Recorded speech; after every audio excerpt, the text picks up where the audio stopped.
Okay, so looking at this first one you sent right here, it's asking what's the cube root of y to the power of 16?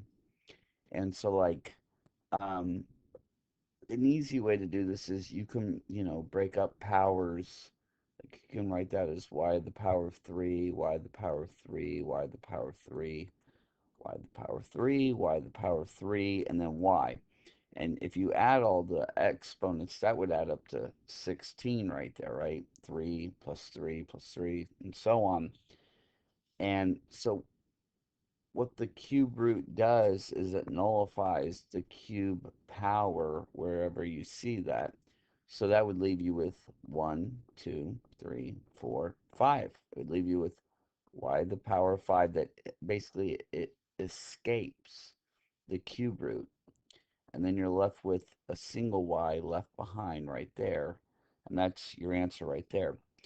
But really, that's kind of showing you some detail, but really the best thing to do is just divide the 3 into 16. 3 divides into 16 5 times with a remainder of 1. And so it works the same way. You get to take out 5 with a remainder of 1 inside your radical right there. And so that's probably a pretty good approach right there. All right, let's look at the next one you sent. So the only difference here is we're going to do a fourth root, and we got a little bit more going on here. So let's start with the 64. And so once again, there's a couple of different ways you can approach this. You could either look at what's your perfect roots for 64. So that would be like 2 to the power of 4, which is 16, 3 to the power of 4, which is 81, 4 to the power of 4, which would be 256, and so on. Those would be perfect fourth roots that you could take. Now, I don't see 64 on here, but what we can do is we could break that up into the fourth root of 16 times the fourth root of 4. And so I'll be able to take the fourth root of 16, which would equal a 2. And the reason why is because that's the same thing as saying the fourth root of 2 to the power of 4. 2 to the power of 4 equals 16. I've got that written right there. And so when I take the fourth root there, it will nullify the power of 4. And it looks like you have a 2 right there, which is good. But you will be left with a fourth root of 4, though, and we don't want to forget about that.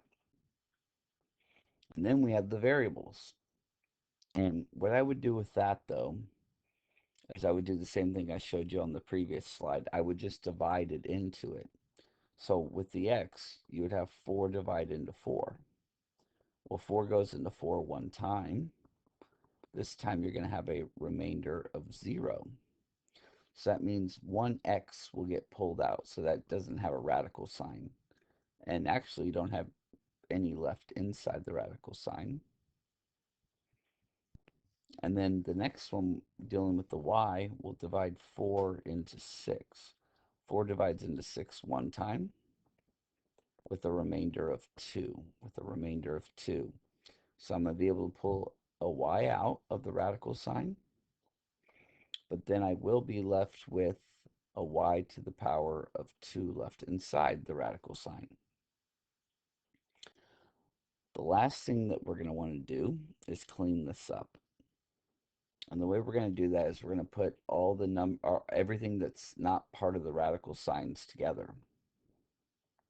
So that would be the 2, the x, and the y. And then anything that has the radical sign of the fourth root, we'll put that together. And so that would be the fourth root of 4y squared. And so this whole thing right here would be our answer. All right, I hope that helps.